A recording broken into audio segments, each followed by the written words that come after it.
Welcome everybody to On a Date Kinda Nervous podcast. Yes. Wow. First episode, baby. First episode. It's been a year in the making. Yes. And here we are. I am one of your hosts, Jay Lamar, executive matchmaker, dating coach. Come on, run that host, resume. Producer. I can go on and on and on. But I am so excited to be a host here on a Date Kinda Nervous podcast. Wonderful. I'm excited. Look at who's my co-host. Come on. Who's my co-host? It is your co-host. It's your favorite friendly black hottie from the internet space. I'm Nathan, and it's so lovely to meet y'all. We're so happy to have y'all here with us.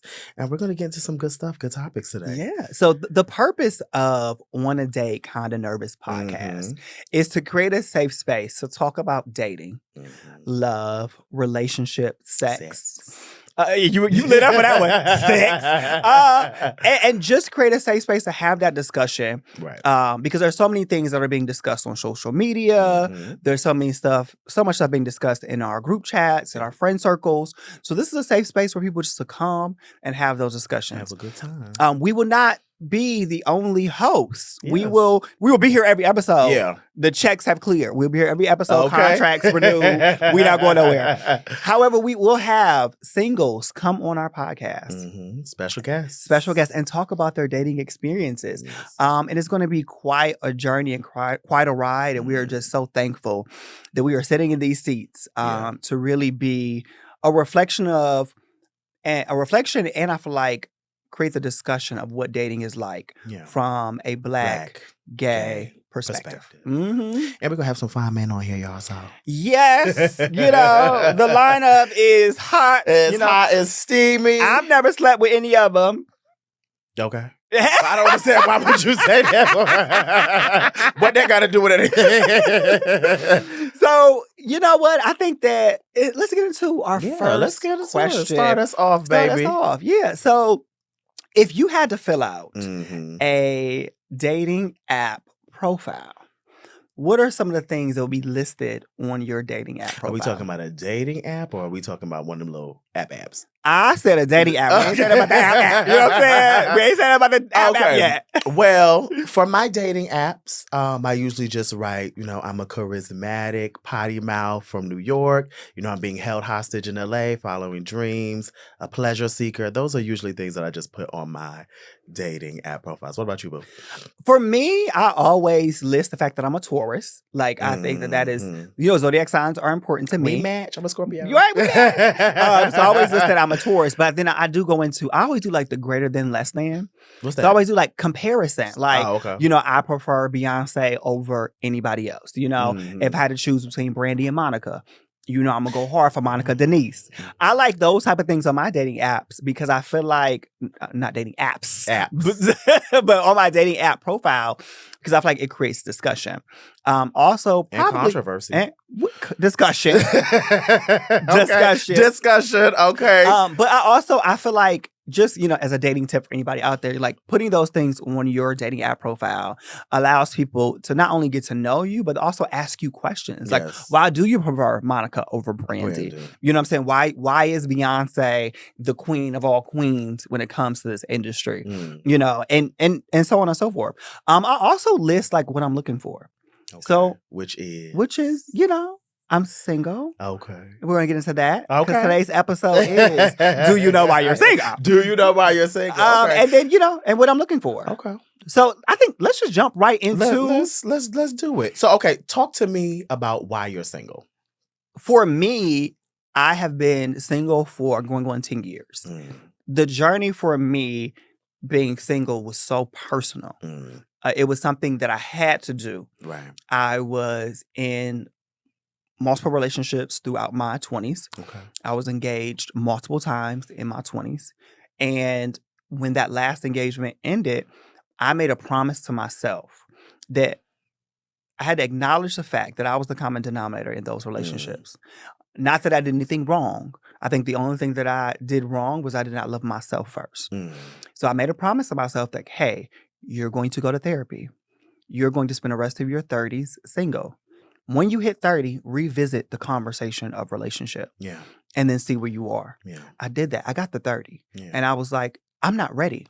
I'm not ready for the responsibility of loving somebody else because there was still work to do for me to love myself. I think the pandemic hit Mm-hmm. and I'm like, oh my gosh, I turned, I think 32, 33 during the pandemic. And I'm like, am I really ready for a relationship? Mm. And I think spending that time alone allowed me to do more work, allowed me to really love on myself, take Mm. care of myself. And then I think maybe about 2 years ago, You I think decided you got ready. I said, I'm ready for a relationship. So Yeah. I put myself out there a little bit more, as you know, being one of my close friends. And I feel like I started to date more with intention, still having Mm. fun, but Okay. date with intention. And I I love that. learned that there are a lot of people out here that don't date with intention. No. And I think that has made the dating process a little bit more Yeah. difficult. I think in my profession with talking to people, people always say dating pool got piss in it, Piss, and I'll be like, okay, shit, let's see what it's really giving. acid. It's a lot going on. And especially I think the city that we live in Right. LA, it's a lot going on. People are not really Yeah. seeking partnership here as much. But I think for me, the reason why I'm single right now is because I just started putting myself out there a little bit more. Yeah. And I finally decided what I want. Okay. I'm not settling for anything Yeah. less. And I know for a fact going into my next partnership that I want that to be my last partnership. I want that to be my forever partnership. But I want to make sure that I still have my individuality. Yeah. And I want to make sure that the love for myself is first. Because if I can't love myself, how can I love you? Period. So why are you single? That is a very good Beautiful. question. You're so beautiful. Why are you single? I think I'm in like a place of a crossroads. Okay. So unlike you, and I think like a lot of Black gay men, I have never been in a relationship before. Wow. But how old are you? I'm 32, and I'm in a particular predicament because I've been openly gay since I was 15. Wow. So I've spent a lot of my life, a lot of my like teen years and in my 20s looking and searching for a boyfriend. I always wanted to be in a relationship. And then it's so funny, the pandemic hit. And during the pandemic, I was already in therapy. I started going to therapy in 2018. I've been with my therapist shout out to Steven. He's amazing. I've been with him for about 6 years now. And, I've been working through like select and different issues. And I think I'm in a peculiar place right now because I've never had an experience love. So I think I'm in an interesting place where I don't really know what I'm missing. Right. And being in LA and then the significance of being in LA and being a dream chaser and focusing on a lot of different things like that, I don't really prioritize my dating life. I mean, I'm interested in getting to know people, but like you say, the intention, you know what I mean? People are not intentional, so then you become unintentional as well. Yeah. And then it's just like a tug and pull. I mean, I'm working through it. I go on dates here and there. But sometimes they really just never pop. But I'm open. I'm not closed off to the idea of being with someone and looking for someone. But you know me, I have a very short fuse and a very short patience. And if it's not working for me early, it's clipped. I don't waste my time at all. Like I said, I'm a Scorpio, so we straight to the point, direct. Do you feel like in this dating culture that people tend to ghost more or look for closure conversations? That's a good question. I think men in general, gay men in general, because our community is really sexual and really, I don't like the word promiscuous. I think we're very free. We like to have fun. We like to have fun. You know what I mean? And we don't create a lot of relationships based on intention in the beginning. I think people feel like they don't owe people those kind of conversations. So I think people feel like they just ghost, and it's the easiest thing. You ghost me, so I'm gonna ghost the next person. Yeah. And it's a reciprocal cycle of people just going and ghosting. How many times would you get a closure conversation? How many times have you gotten a closure conversation from a man? You know what? I feel like majority of the time I'm the one that's ending it or walking away from the situation. You that girl. I am. I am. No, I am. Okay. No, but I feel like for me, a lot of the times, I think that I spend more time analyzing the situation and deciding that it's not for me. Yeah. So I do provide that closure conversation. Or I say, if I think they're cool, because you know me, I've categorized a lot of the men in my life. So there are certain reasons why they're in my life, whether you're my drinking buddy, we go grab, dinner together, we go to the movies together. I've categorized those men in my life. Same. My dating life is like an index. Like who I need for what. Yeah. And I feel like a lot of times those closure conversations are, let's just be friends. Let's not, I know you're not the person for me. I know you're not my person. Let's just be friends. I don't like to ghost because number one, I'm a personable person. And then once I develop some type of rapport with you, I do genuinely care for you. Rude. Yeah, and it's rude. So I rude. won't ghost you unless something really, really had to happen in order for me to ghost you. But majority of the time, I do have closure conversations, and I prefer like closure conversations. If somebody is wrapping it up with me, I think a closure conversation is needed. I don't ghost at all. And I'm always having closure conversations. But like you said, a lot of the men that I end up going on dates with, we end up having some sort of relationship. Rapport, yeah. We end up having some sort of rapport. We end up being cool, close, or we have some kind of significant relationship. So I never felt like I had to ghost anybody. And I'm also, that's weak. I don't do that. That's just, it's rude. I think you owe people just an opportunity, courtesy. That's just common courtesy, because what you do to somebody else, they will turn around and do to somebody else. So especially in this community. So with you being, I feel like there are a lot of men out there, Black gay men, that are similar to you. Absolutely. With that type of story of like never being in a relationship and they're in their 30s. Yeah. When you go on Wait dates, a minute. Wait, it just kind of hit a little bit, but go ahead. Don't talk to me about it. Talk to your therapist. Wait a minute. No, go ahead. I think we are here to be vulnerable. Yeah. We're here to be vulnerable with our listeners and our viewers. And Absolutely. I mean, that's your story. That's my story. Absolutely. And there's nothing wrong. Yeah, I'm with not that ashamed of it. story And I'm not an anomaly at all. Yeah. Because I mean, you've been an adult for quite some time. I've been an adult for quite some time.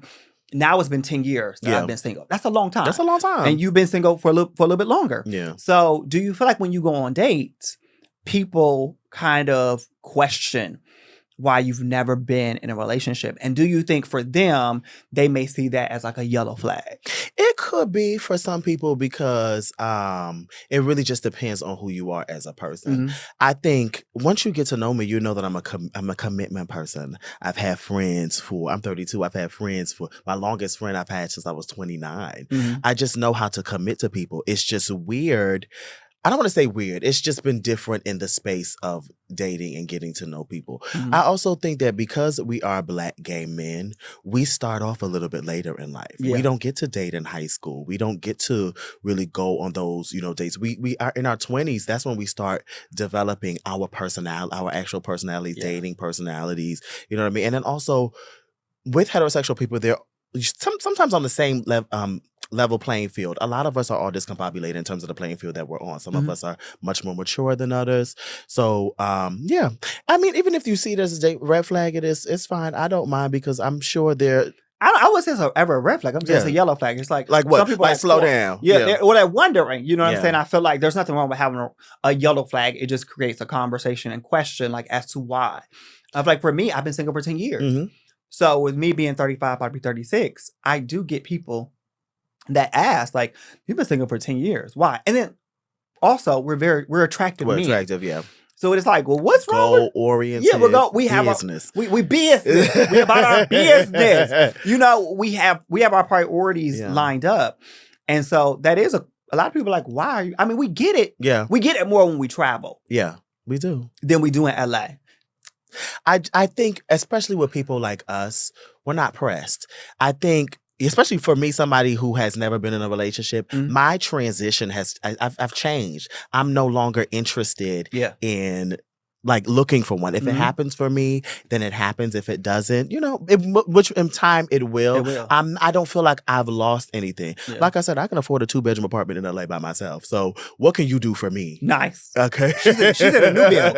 Okay. She's in a new build. What can you do for me? And driving that luxury automobile. She's going to... But don't tell all my business. We still in LA now. But yeah, I agree. I think that for me, I have decided, like I said, 10 years ago, that I needed to focus on self-love. Exactly. And I feel like for my mental health, and then also for the mental health of the people that I date, I think that too, it was important for me to check myself. Let me check in with me mentally to figure out what's going on clear it up, Yeah. get it together, organize, strategize, and then get back out here. Right. Get back out here in the dating field. It's not fair Right. to someone It's not. that I am not together Together. and I want to be in a partnership with you. Yeah. It's not fair. And so it would have been fair for me to get in a relationship Yeah. 5 years ago, 10 years Right. ago. It wouldn't be fair. It wasn't fair. To them. Yeah.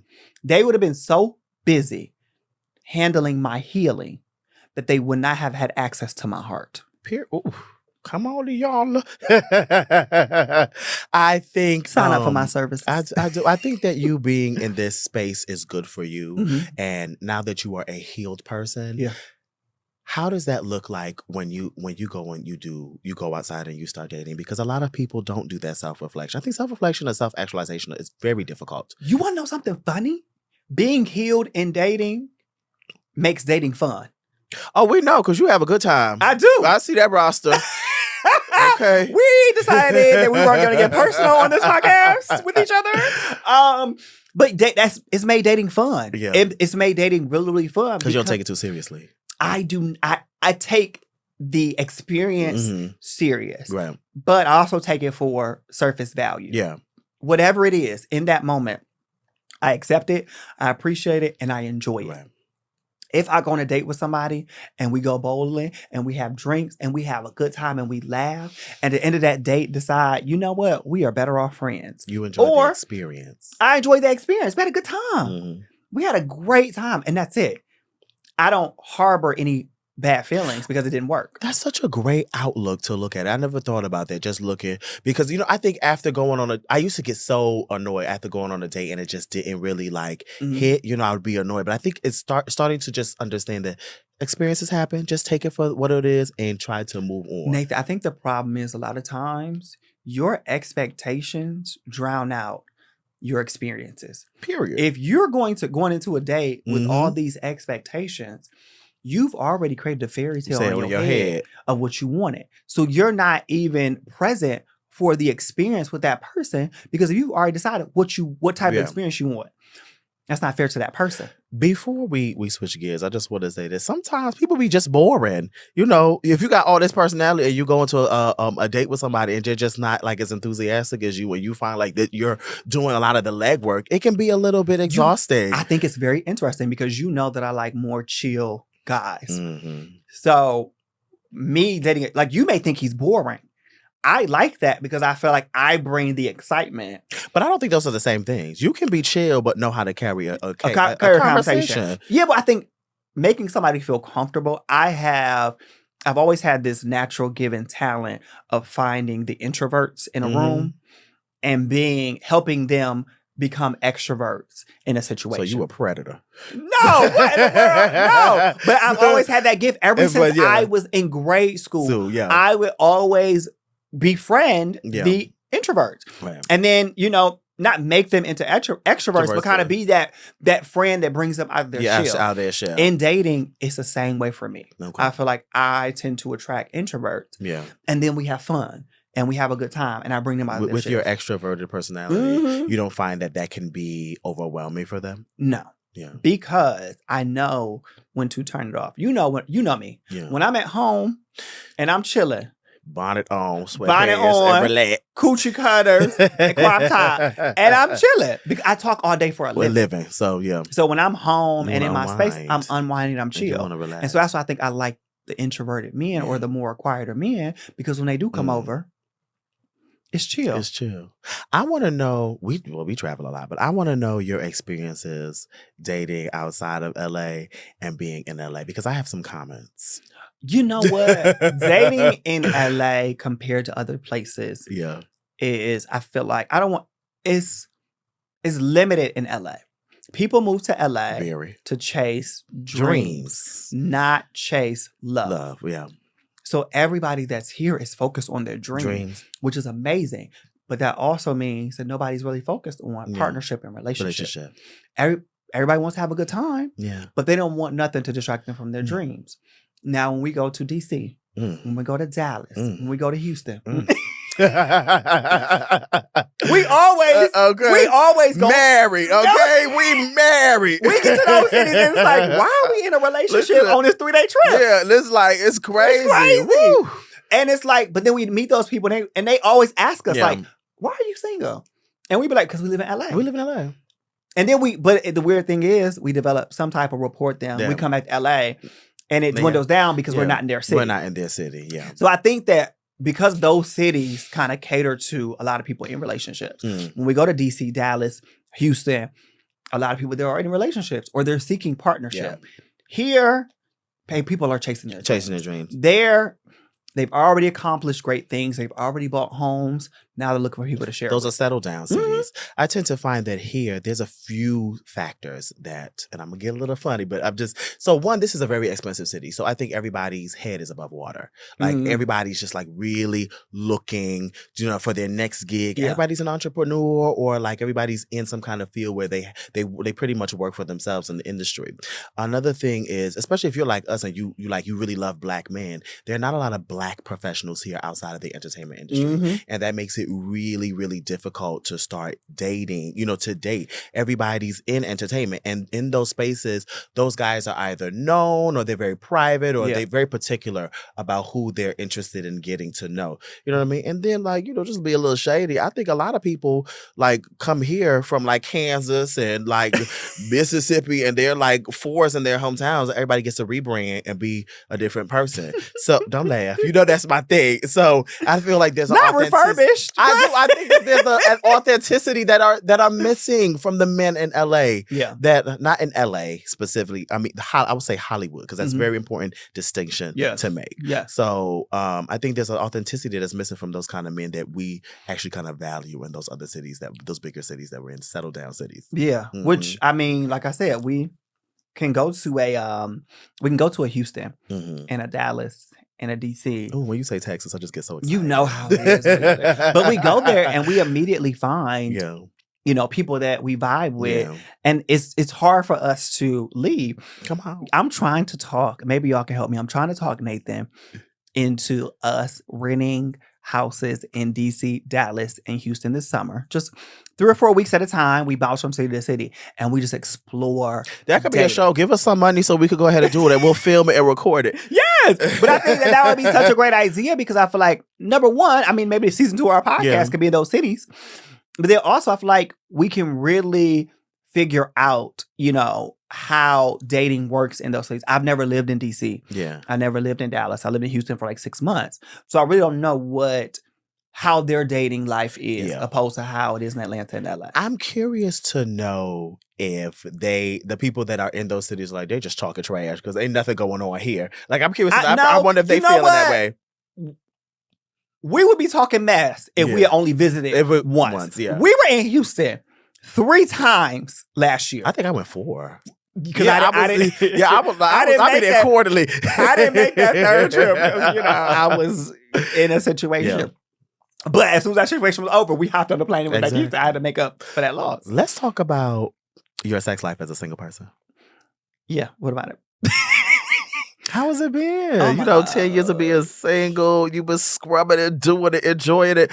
How has your sex life as a single person evolved, changed? Where are you on the spectrum of sex? For me, I think that to get a little bit, I say deep, there were a lot of things that transpired in my 20s.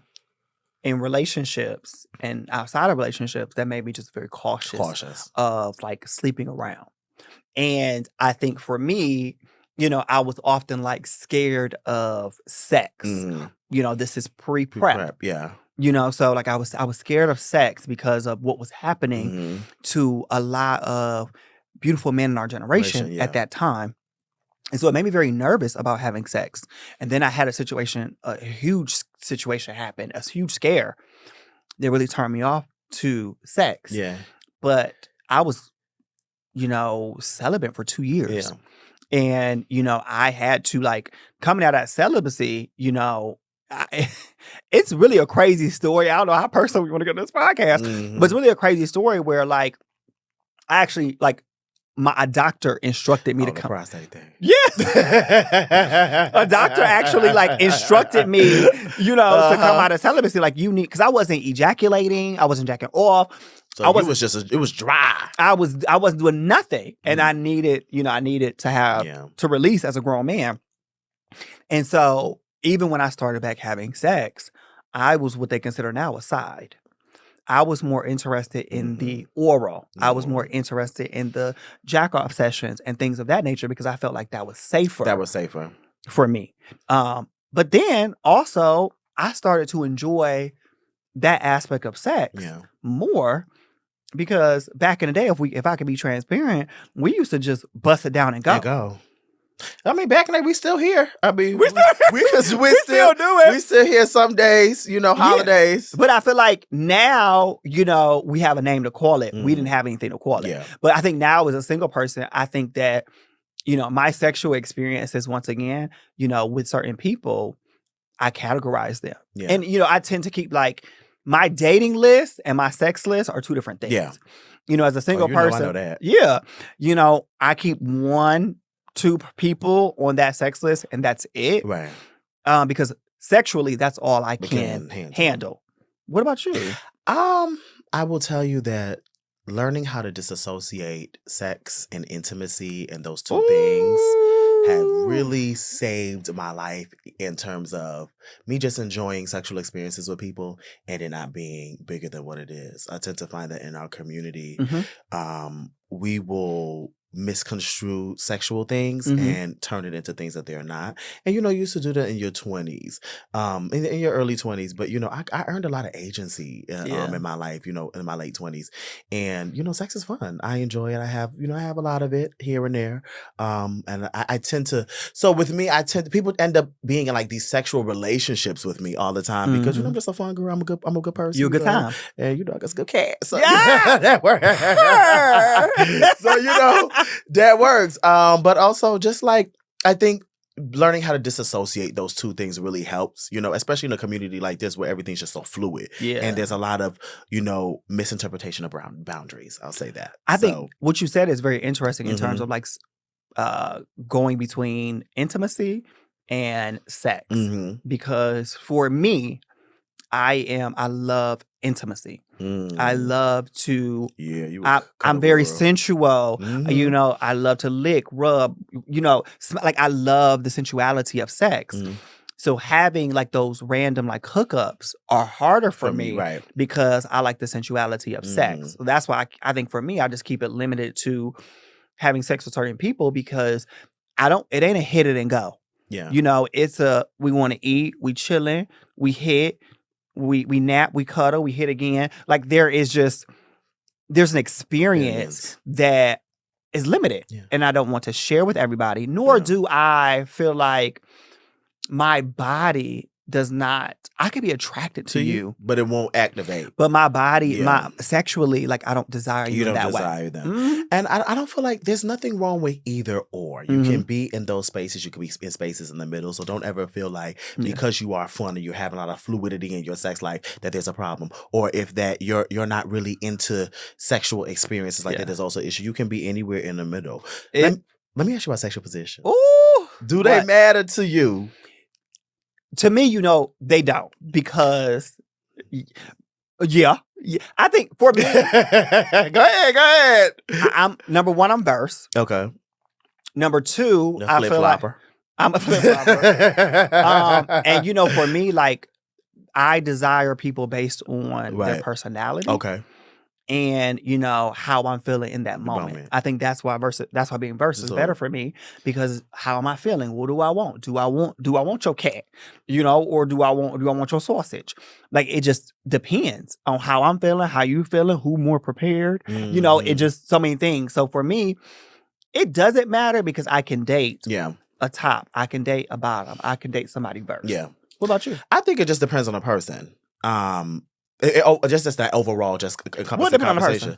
No, not me. I'm just saying. Oh, no. This Oh, this is about me. Yeah. Okay, we You can do pull this. down my driveway. I'm getting in yours. Well, for me, I always say it does. I don't want to say it does matter, but it does matter. Like for me, I just feel like I'm not going to waste my time. Yeah. Well, Because you know what you are. But I don't ask people what they are. I tell them what I'm doing. What are you? You know exactly what I am, and the energy that I'm giving. I don't have to say what I am, but I'm a full bottom. But I'm flexible. So. Yeah. I lesbian sometimes. Definitely. You should love lesbian. No, but yeah, I just kind of feel like I don't ask people what they are because I don't think. I also feel like there's a stigma around people like being honest about their sexual positions. Well, I think that's so weird. Like, it's weird. Because I feel like at the end of the day, somebody has to be one or the other in a situation. There is nothing wrong. And it's more so like the bottom shaming, which we see a lot of. Even in arguments, we see people arguing. The first thing I say, girl, you a bottom.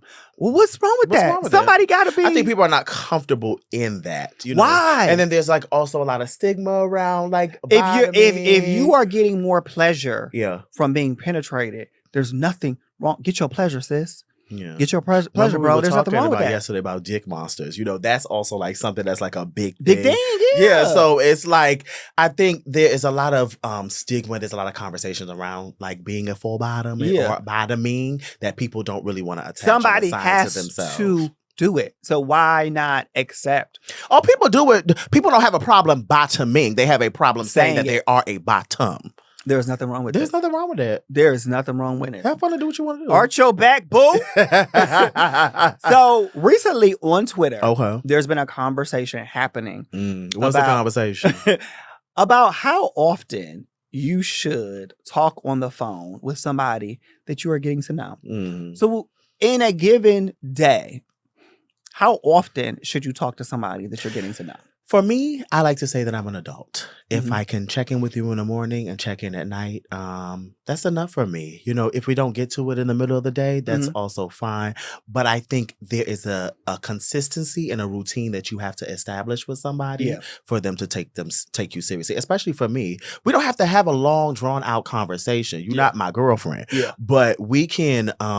I just want to hear from you. Hey, how you doing? How's everything going? And whatever. And I think for me, I think it's important. If I'm getting to know you, how else am I going to get to know you if we're not having consistent conversation? Understand, we all work. I work long hours at times, but I'm still able to provide you with at least a midday call, evening call, text throughout the day. There is nothing like you working, you look over on your phone, and Bae is like, how's your day going? Yeah. Or, hit me up when you get some free time. Or I miss you. There's nothing like that. And getting to know somebody. I'm a bad texter, though. You are a bad texter. I don't text my friends. Don't text me. Like, call me. This is the person that had a cordless phone at 13 and it go dead and she want to grab her mama's cordless phone. Mixing people on the line, FaceTime. I love being on the phone. I'm on the phone. Nathan loves my phone. I'm more of a texter. I enjoy texting more than I enjoy talking on the phone. So I talk all day. I'm not texting nobody. But I feel like in a given week, if it's 7 days, I should talk to you every day. Yeah, absolutely. Whether it's 30-minute conversation, hour conversation, 15-minute conversation. I share your voice daily, and we should be texting. Yeah, I think it's important. How else you going to get to know somebody? I feel like that. I feel like in the beginning that is fair. But you also demand the amount. I think people need to communicate the amount of communication that they need in order to establish a great relationship with somebody. So as we close out the show, if you had to give like one dating tip, what would it be?